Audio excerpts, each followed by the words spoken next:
Good morning, ma'am. My name is Praful Bele and I am from collegedunion.com. Very warm welcome to you on our interview series, which is called Thoughts on Education, where we interview various dignitaries such as the owners, directors, faculties, and vice chancellors and chancellors of various universities and colleges. Before starting the interview, I would request you to give a brief introduction of yourself and then we'll proceed ahead with the interview. Ma'am. Thank you, Prof. आणि नमस्कार. Myself, Dr. Ujwala Chakradeo. I'm Vice Chancellor of SNDT Women's University for past 2 years. So, ma'am, that's really great to hear about you. Now, let's go to the first question of this interview series, and that is, what keeps you connected with the education sector, and how has your experience been so far with SNDT University? What keeps me connected with the education sector? I'll tell you something more about myself in this. I'm an architect also, and fortunately I have been able to be a teacher of architecture for my past many years, and the destiny has given me an opportunity to be the teacher of and in charge of the School of Architecture, which was only for girls, and now I'm heading the university, which is also only for girls. So these young girls keep me connected and keep me going. Understanding them, talking to them, their issues, their educational priorities, all these are my priorities, my way of understanding and my way of connecting with them. And this is how I keep going in education. Moreover, there is another thing. I came to this field of education and then I realized this is my passion. I like to be in the field of education more. And then I started exploring ways of teaching, ways of learning. Transmission of knowledge is something which I have explored a lot and tried to acquire the copyrights also in that. And then after pondering and after deliberating much on this issue, now I have come to a conclusion that we need not teach at all. There is no teaching required. It's learning that is important, and we as a head or leaders or teachers or people in the education sector, we need to focus more on how learning will happen. It's two-way, my learning as well as my students' learning simultaneously. Ma'am, being the Vice Chancellor of SNDT Women's University, what is your philosophy of leadership? How would you describe your leadership style? My style of leadership I can define only in one word, and that is connect. I would like to connect with the people, whomsoever I am dealing with.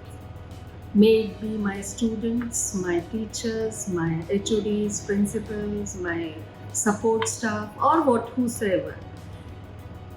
Talking to them as human beings and trying to understand their issues and then resolving those one by one to one, and being always understanding them and then taking up the things. This is what my style of dealing with the people and dealing with as a leader would be, or is rather. Ma'am, any insights into how SNDT Women's University could be more welcoming to the students of different races or economic background? Actually, what I need to do is not important at all in this case, because SNDT is already looking into the various ways in which the students of a very low economic strata could be included. Because that's the reason why this institute, SNDT Women's University, which was started or initiated or established by our Maharshi Dondokeshwar Karveji long ago, 107 years ago, in 1916 he started it, and the main objective was to provide an opportunity to students who are, or girls who are not able to go to schools, are not able to take education. So this is the objective of this university, and various ways, various schemes, various methods by which the university has been following this and has been able to achieve the dreams of our founder. Ma'am, what do you think are your roles and responsibilities towards the university and also towards the students? My responsibility, if I look at it, is a welfare and the support. First to my students, then to my faculty, and then to all those who are involved in this with this university. Beyond that, as I said earlier, the vision was to reach the society. So even beyond university, all those tech people who are there, or all those young and old women who are in the need of a support, that support we should be able to give, is what I feel is something very important for SNDT, and that is my responsibility to provide such kind of a support. Then happiness in the entire ambience, happiness and satisfaction of each and everyone. It's impossible, I am aware. It's like having a net zero environment. Net zero is a myth, and making everyone happy is a myth. I fully agree. But most of them, if they are happy and satisfied, the things become easy. And healthy competition, of course, also is one of the aspects. I also believe in creating a very, very healthy competitive ambience, not only physical. Being an architect, I know it's very important to have a good ambience around, physical ambience, good buildings, good interiors, so that people think differently and healthily in those in good ambience. But beyond physical ambience, I'm talking about the emotional ambience, emotional well-being of the people, as well as intellectual well-being of the people. So creating an intellectual ambience is something which is very, very important and difficult, and needs to be subtly understood by the leaders, so that it's created and then the learning happens automatically. Ma'am, what do you think should be the university's top priority over the next 10 years? National Education Policy 2020 is in vogue. We have been talking about it. July 29, it was declared, it was approved, and since then, Honorable Prime Minister of our country and almost everybody in the education sector is dedicatedly trying to follow this policy. So is Government of Maharashtra. And being a part of Government of Maharashtra, and also as an individual, I feel following every aspect of national education policy would be the first priority, and in coming 10 years, the results of all the actions which we would be taking as educationists and as an institution will be seen, and the results will be there. Holistic education, all-inclusive education, multidisciplinary education, hands-on education, collaborating with the industry, taking our industry back to the society, and taking our institution back to the society, and many other things which are there. It's a wonderful policy, I would say. And if we try to understand the spirit with which it was designed, it was framed, that spirit, if we try to take up and follow with as the guidelines of UGC and the Government of Maharashtra, they have given us enough of guidelines. If we try to follow those, 10 years is not a long period. Even beyond 10 years, probably we will keep on following this, and that's my priority, and that's SNDT's priority. Spread, reach, and research.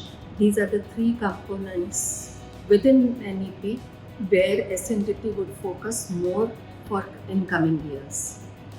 Ma'am, what are some of the plans that you are currently or will be designing for SNDT Women's University for international affairs and also for students? International affairs. National Education Policy I talked to you about just now. And National Education Policy also talks about the internationalization. And SNDT is quite serious about it. We have the students who are first generation learners, but we also have students who would wish to have their careers outside India. Vice versa also. India has got so many strengths, so many good things which we would like to offer to the students of the world outside India. So these kind of collaborations we are looking for.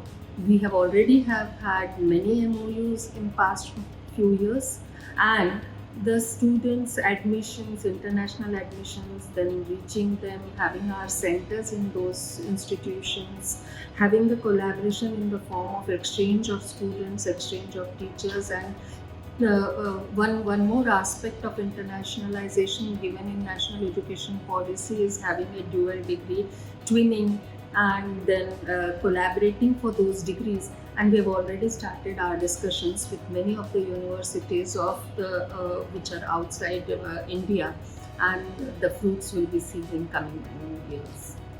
Ma'am, any suggestions you would like to give to the current youth and the aspiring students? Yes, yes, sure. I would say that we need to, every person, every youth, every individual needs to pursue their dreams. First, to pursue the dreams, they need to understand that they have dreams. They need to have dreams. Many a times we get carried away by the external ambience, external forces, and students just flow with the crowd. But we have to take a pause. They have to take a pause, stand still, and understand that they are very special, very different, and they like certain things. So identifying those, pursuing those, making your own self eligible to pursue those, that means elevating your skills, following your abilities, and making all those kind of abilities within yourself. And then, even if there are failures, don't leave the path, go ahead, keep on going. Consistency helps, and one day you will be able to reach the destination and the goal which you decide. Never give up, never give up. And once you have achieved your goals, give back to the society also. Ma'am, it has been a pleasure talking and interacting with you today and listening to your views. I thank you on behalf of the College Dunia team, and we wish you all the very best for your future endeavors. Thank you, ma'am. Thank you.